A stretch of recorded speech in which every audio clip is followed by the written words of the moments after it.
My Lords, I declare an interest as a Vice President of the Royal Commonwealth Society, and I rise to thank the noble Baroness, Lady Annalise, for securing this important debate, as I'm a great admirer of her work at the Foreign and Commonwealth Office and appreciate her personal commitment to strengthening the Commonwealth, which is very close to my heart. This commitment is something that will surely only gain in importance as Britain looks to a new future outside the EU. However, my Lords, I'd like to raise an issue on which I'd like to see a change of approach from the government ahead of the Commonwealth Heads of Government meeting next year. That is regarding frozen British state pensions, an issue I have spoken about several times in this House.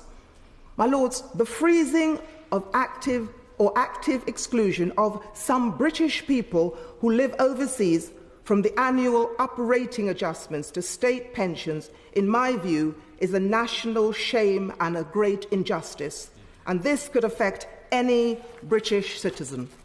And, my Lords, the impact is predominantly felt by recipients living in the Commonwealth. In fact, of the 500,000 British state pensioners currently living with a frozen pension worldwide, 520,000 of them live in the Commonwealth. This includes some 247,000 in Australia, 144 in Canada, 65,000 in New Zealand, and 36,000 in South Africa. But, my Lords, substantial numbers in other countries too, such as India, Pakistan, Nigeria, Malaysia,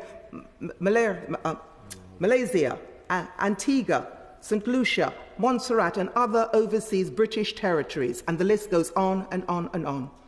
My Lords, let's be very clear. As a country, we, like other modern nations, rightly recognise that entitlement to state pension. That state pension should continue when a person moves overseas. That entitlement is linked to national insurance contributions made over the years, not to where your place of residence is. But Britain is currently alone in our uniquely inconsistent approach when it comes to operating policy. While our pensioners at home benefit from the triple lock, our pensioners overseas face a bewildering lottery of entitlement. Those who live in the EU, or more accurately, the EEA, are currently protected by the social security provisions of the single market and continue, at least for now, to get their pensions uprated as they would at home. So too do some living in a handful of other countries, including America, Turkey, Israel, and the Philippines, where historic bilateral arrangements are in place.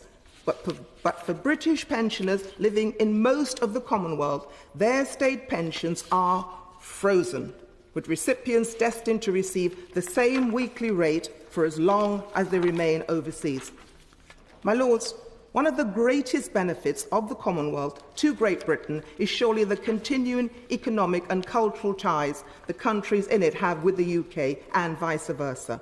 And what generally has preserved these links has undoubtedly been the historic and continuing movement of people. But many British people who decide to leave the UK and retire elsewhere for a variety of reasons are in for a nasty shock. In the Caribbean, for example, one of the biggest constant issues British High Commissioners have to deal with is that of frozen pensions. My Lords, I know from my own correspondent bag that mild bewilderment quickly turns to an understandable anger and resentment when those who have worked all their lives in the UK discover, often only after having moved overseas, that they will be landed with a frozen pension. My Lords, it doesn't take great intelligence to work out the impact of frozen pensions.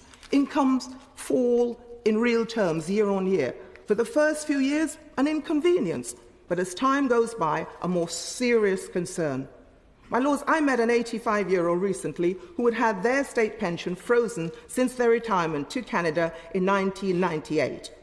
At that time, the state pension was £64.70 a week, and that is what he therefore continues to receive to this day.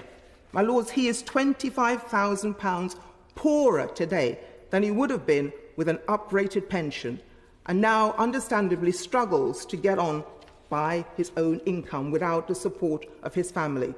My lords, he is sadly not alone, and there are many older and, as a result, poorer frozen pensioners out there. My lords, it really is a myth that all Brits who live overseas are wealthy. On the contrary, many rely on their state pension income, just as they would do at home. My lords, people migrate for all different reasons, sometimes for work, sometimes for health reasons, often to be closer to their family, to help with grandchildren. My lords, the last thing they want to be is a financial burden. But without an uprated pension, frozen pensioners are losing their independence and facing pensioner poverty, which should be a shame to us all. My lords, we're invited today to debate how the UK might strengthen its relationship with the Commonwealth. And it's a credit to the Minister that relations with the countries of the Commonwealth is generally so friendly. But the noble lady will be aware that frozen pensions remain a rare diplomatic grievance, and many Commonwealth leaders are often openly puzzled by our approach to our own citizens abroad. My lords, we need to do trade deals with these countries in the next few years, and this is an issue that is likely to be raised time and time again in this context. My lords, I didn't want to mention the B word in this debate, but there is no way of avoiding it, as the Brexit process is also likely to bring the frozen pension issue to the fore. Many of the 492,000 retired British expats living in the EEA area are increasingly concerned that the government has not provided more reassurance to them. They're living in fear that without the legal protections of the single market, they too will end up with frozen pensions like their Commonwealth counterparts. In fact, when I asked the noble Baroness Altman about this matter in the House last year, she was very clear that the state pensions are uprated only where we have a legal requirement to do so. My lords, my understanding, therefore, is that the government will now either need to determine a legal binding social security deal as part of the exit package or be forced to act unilaterally to maintain uprating rights for EU resident British pensioners. Either way, I propose that the government should take this opportunity, when so much else is up in the air, to take a more fundamental look at its approach to payment to the state pensions overseas. My lords, a modern global Britain should surely recognise that the movement of its people is a good thing, and that a modern state pension system should recognise, support and encourage this, especially at a time when our ageing population is putting increasing strains on the public services here at home. In the case of the Commonwealth, with increasing numbers who came to Britain in the 50s, 60s and 70s, now considering a return in their retirement years, there is surely an obligation not to penalise them while allowing full rights elsewhere. Many of them helped to make Britain great over the years. My lords, the Commonwealth will surely be stronger if Britain recognises that it cannot only expect to enjoy the benefits of membership when it needs it, but that it must also meet its obligation when people move the other way. So I'd like to ask the Minister, will the government consider putting right this injustice as soon as possible? Because, my lords, I believe change on this issue is possible and would be the right thing to do, as it would do much to strengthen Commonwealth relations in the years to come. This should be part of our legacy for our Commonwealth family. So I look forward to hearing what the Minister has to say on this issue.